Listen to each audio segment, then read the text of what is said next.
told your friend you're not okay? And tell me what's wrong and why you never said you felt that way. And guess you're trying to stay strong and fake a smile until I look away. But I've known you too long, it hurts to watch your blue eyes fade to grey as you fade away, as you fade away. Yeah, I'm about to fade away, 'cause every time I wake up I feel like it's Monday. Something's going wrong with all the chemicals up in my brain. All of a sudden I don't look at anything the same way. Gotta build up of my thoughts sitting in an ashtray. I'm sorry that I'm so inconvenient, no. এবার চলে এলাম আমাদের চেনা পড়শি রাজ্য ওড়িশার কিছু অচেনা জলপ্রপাত নিয়ে। সাথে ঘুরে এলাম ভারতবর্ষের তথা এশিয়ার দীর্ঘতম মাটির তৈরি বাঁধের আনাচে কানাচে। মহিমা গোসাই এক্সপ্রেস ধরে নেমে পড়েছিলাম বারগড় স্টেশন। স্টেশনে রয়েছে আইআরসিটিসি রুমে থাকার ব্যবস্থা, এছাড়া বাইরে পেয়ে যাবেন হোটেল। ভাড়া ওই 500 থেকে 1000-এর মধ্যে পেয়ে যেতে পারেন। আর ওখান থেকে আমরা বুক করেছিলাম গাড়ি 2 দিনের জন্য। সেই গাড়ির ডিটেলস ডেসক্রিপশনে দেওয়া থাকবে। তারপর শুরুতেই করে নিলাম ব্রেকফাস্ট এবং রওনা দিলাম আমাদের গন্তব্যের উদ্দেশ্যে। প্রথম গন্তব্য নালিচুনা ওয়াটারফলস। এখানে বারগড় সম্বন্ধে আপনাদের কিছু শেয়ার করি। বারগড় জেলার আসল নাম ছিল বাঘরকোটা, যা খ্রিস্টীয় 11 শতকের শিলালিপি থেকে জানা যায় যে এটিকে বারগড় বলা হতো। যত দূর চোখ যায় রাস্তার দুপাশে সবুজ জঙ্গল, আর একটু দূরেই দেখা যাচ্ছে পাহাড়ের সারি। পৌঁছালাম নালিচুনা ওয়াটারফলসের রাস্তায়। যেহেতু জায়গাটি যথেষ্ট অফবিট, তাই রাস্তা খুঁজে পেতে বেশ বেগ পেতে হয়েছিল। তবে জঙ্গলের মধ্যে দিয়ে এভাবে রাস্তা খুঁজে চলাটাও কিন্তু কম কিছু রোমাঞ্চকর ছিল না। এই জলপ্রপাতটি দেবড়িগড় ওয়াইল্ড লাইফ স্যাংচুয়ারির ভিতরে অবস্থিত, বারগড় শহর থেকে প্রায় 28 কিলোমিটার দূরে।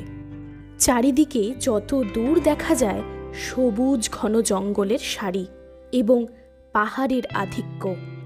বর্ষাকালে এর সৌন্দর্যই আলাদা থাকে, জলের পরিমাণও থাকে বিপুল, কিন্তু আমরা তখন তার কণা মাত্রই দেখতে পেলাম আর কি।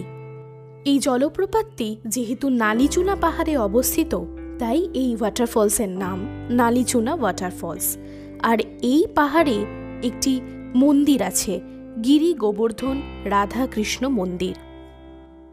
পাহাড়ের ওপর সবুজের আধিক্য সত্যিই তাজ্জব বনিয়ে দেয়। কিছুক্ষণের জন্য হয়তো হারিয়ে যাবেন সেখানে। এরপর এখান থেকে এগিয়ে চললাম আপখোল ওয়াটারফলসের উদ্দেশ্যে। সন্ধে হয়ে যাওয়ায় আমরা শুধুমাত্র ছোট আপখোল ওয়াটারফলসের কাছেই পৌঁছাতে পেরেছিলাম। এই ওয়াটারফলসটি বেশ কিছুটা ট্রেক করে যেতে হয়। ছোট আপখোল ওয়াটারফলস যেখানে আপনাকে গাড়ি নামাবে সেখান থেকে প্রায় 1 কিলোমিটার। সন্ধে হয়ে যাওয়ায় যথারীতি আমাদের বড় আপখোলের দিকে যাওয়া হয়নি। দেখুন, এটি হচ্ছে বারগড়ের ফুড কোর্ট। এখানে আপনারা অনেক কম টাকায় অনেক ধরনের খাবার পেতে পারেন। তাই যদি বারগড় আসেন তাহলে অবশ্যই ট্রাই করবেন বারগড়ের ফুড কোর্ট। তবে আমরা বেশ খানিকটা দেরি করে গিয়েছিলাম, তাই অনেকগুলি দোকানই বন্ধ হয়ে গেছিল। রাতের মেনু ছিল পাওভাজি এবং মশালা সোডা। রাতের অন্ধকারে বারগড় শহরটাকে দেখতে বেশ অন্যরকম লাগছিল। এই ফুড কোর্টটি স্টেশন থেকে খুব বেশি দূরে নয়, তাই হেঁটে হেঁটেই চলে আসতে পারেন এই ফুড কোর্টে। পরের দিন সকাল হলো এবং স্টেশনের সামনেই পাওয়া যাচ্ছিল গরম গরম ইডলি। সেই ইডলি দিয়ে করলাম ব্রেকফাস্ট এবং আজকের গন্তব্য ছিল সেই বড় আপখোল ওয়াটারফলস।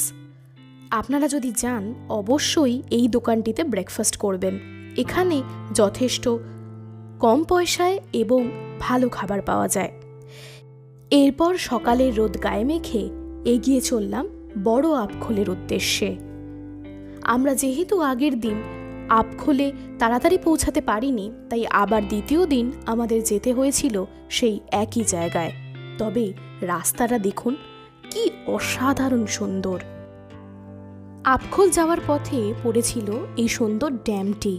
আপনারা যখন প্ল্যানিং করবেন এমনভাবে করবেন যাতে একদিনেই বড় আপখোল এবং ছোট আপখোল দুটো ওয়াটারফলস দেখতে পারেন, এবং সাথে রাখবেন নালিচুনা ওয়াটারফলস। এই ড্যামের সৌন্দর্যে কিছুক্ষণ মোহিত হয়েছিলাম।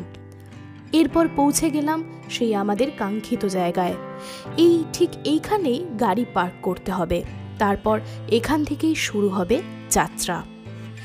যেহেতু জায়গাটি যথেষ্ট অফবিট জায়গায়, তাই চারিদিকে উড়ে বেড়াচ্ছিল প্রজাপতি। ছোট আপখোলকে বাঁদিকে ফেলে রেখে আমরা এই রাস্তা দিয়ে ওপরে উঠে চললাম বড় আপখোলের উদ্দেশ্যে। এখানে বলে রাখি, বড় আপখোলের রাস্তা যথেষ্ট বন্ধুর, তাই যারা ট্রেকিং করার মানসিকতা নিয়ে যাবেন তারাই কিন্তু প্ল্যানে রাখবেন বড় আপখোল ওয়াটারফলস। এইভাবে নদীর স্রোত পেরিয়ে আপনাদের পৌঁছাতে হবে সেই অসাধারণ সুন্দর জায়গায়। এই ওয়াটারফলসটি সারদাপল্লী গ্রামের কাছে ডেবরিগড় বন্যপ্রাণী অভয়ারণ্যের অভ্যন্তরে অবস্থিত, এবং এটি ভাটলি থেকে প্রায় 15 কিলোমিটার এবং বারগড় বাসস্ট্যান্ড থেকে প্রায় 30 কিলোমিটার দূরে অবস্থিত। যেহেতু ওয়াইল্ড লাইফ স্যাংচুয়ারির ভেতর এই জায়গাটি, সেই জন্য প্রচুর পরিমাণে আপনারা দেখতে পাবেন সবুজের সমারোহ। আর এই যে পাথরগুলো দেখতে পাচ্ছেন, এই পাথরেই বর্ষাকালে যদি আসেন রীতিমতো নদীর স্রোত বইবে, তাই আপনাদের প্রত্যেকটা নদীর স্রোতকে কভার করে যেতে হবে বড় আপখোল ওয়াটারফলসের উদ্দেশ্যে। আর রাস্তায় যেতে যেতে পেয়ে যাবেন এই সুন্দর প্রজাপতি। অনেকেই দেখলাম চারিদিকে প্লাস্টিক ফেলে এখানে প্রচণ্ড নোংরা করেছেন, তাই আপনাদের করজোড়ে অনুরোধ যে দয়া করে কোনো জায়গায় গেলে প্লাস্টিক ফেলে এভাবে নোংরা করবেন না। এই জায়গায় পৌঁছানোর জন্য 4 কিলোমিটার পাহাড়ি ট্রেক করার পর জলপ্রপাতটি আসে। জলপ্রপাতটির অ্যাডভেঞ্চার এবং পরিবেশ দারুণ উপভোগ্য। এটি সুন্দর পাহাড় ও ঘন জঙ্গলে ঘেরা। আপখোলের নৈসর্গিক সৌন্দর্য এতটাই মনোরম যে শীতকালে জলপ্রপাত দেখতে ভিড় জমান পর্যটকেরা। চলতে চলতে একটা সময় পরে গিয়ে রাস্তা এতটাই বন্ধুর হয়েছে যে যাওয়াটা বেশ ডিফিকাল্ট হয়ে যায়। এবং দেখুন, এই অসাধারণ সুন্দর জলপ্রপাতে যাওয়ার আগে এই সমস্ত জলরাশি রাস্তার মাঝে পড়বে। এই প্রত্যেকটি জলরাশি টোপকে আপনাদের এই পারে এসে তারপরে যেতে হবে সেই বড় আপখোল ওয়াটারফলসের উদ্দেশ্যে। এই ওয়াটারফলসটি ছোট পান ওয়াটারফলস নামেও পরিচিত। জায়গাটি যথেষ্ট অফবিট এবং অবশ্যই মনে রাখবেন যে অনেকটাই ঝুঁকিপূর্ণ ট্রেকিং করে আপনাদের পৌঁছাতে হবে সেই জায়গায়। দেখুন, শেষমেশ পৌঁছালাম সেই আপখোল ওয়াটারফলসে। বর্ষা না থাকার কারণে জলের পরিমাণ অনেকটাই কম, তবে সত্যি প্রাকৃতিক সৌন্দর্য আপনাদেরকে অবাক করবেই।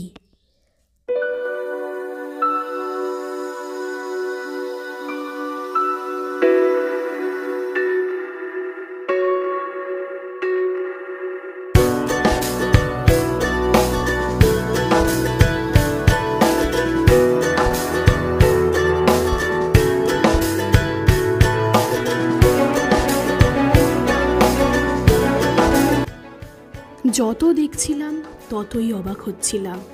সত্যি এটিকে লোকাল লোকেরা বড় পান নামেও বলে থাকে।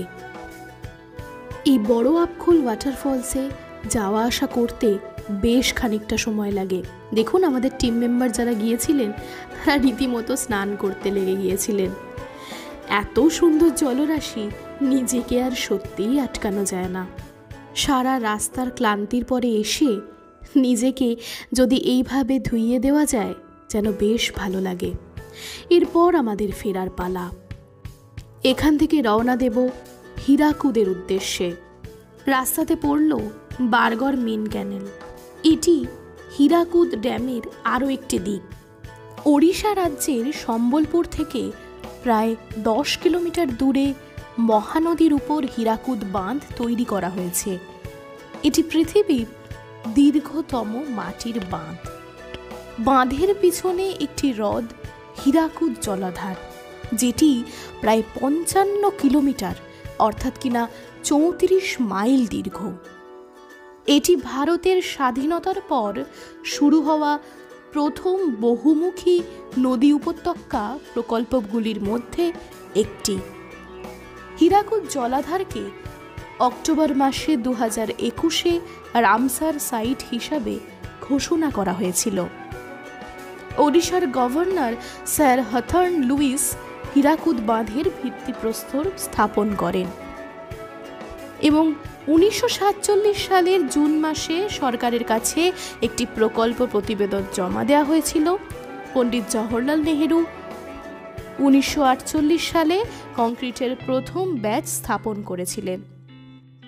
পরবর্তীকালে 1952 সালে মজুমদার কমিটি প্রকল্পের সঠিকতা এবং প্রযুক্তিগত সম্ভাব্যতা তদারকি করার জন্য সরকার কর্তৃক নিযুক্ত করা হয়েছিল।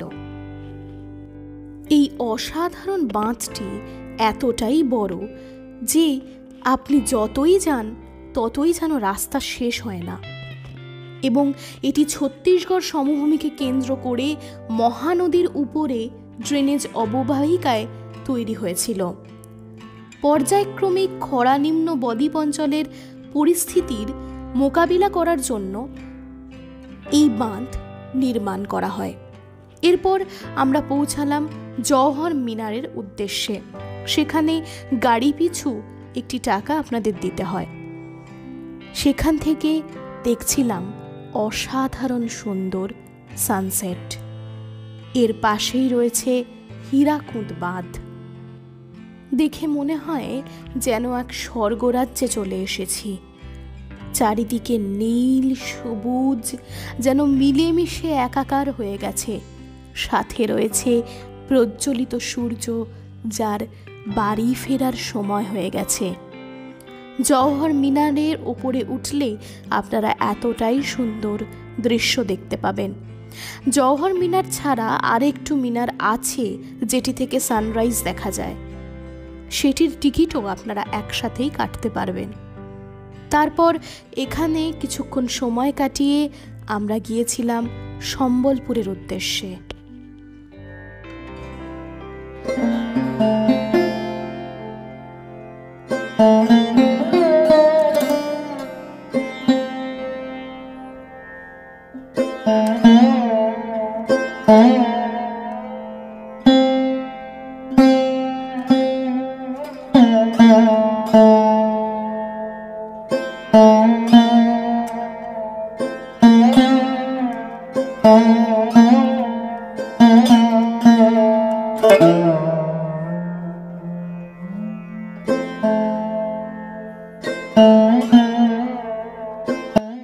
এই সেই জওহর মিনার।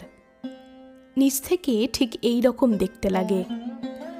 আমরা এরপর সানসেটকে পুরোপুরি উপভোগ করে এগিয়ে চললাম পরবর্তী গন্তব্য সম্বলেশ্বরী মন্দির, এবং তারপর সম্বলপুর থেকে ছিল ট্রেন।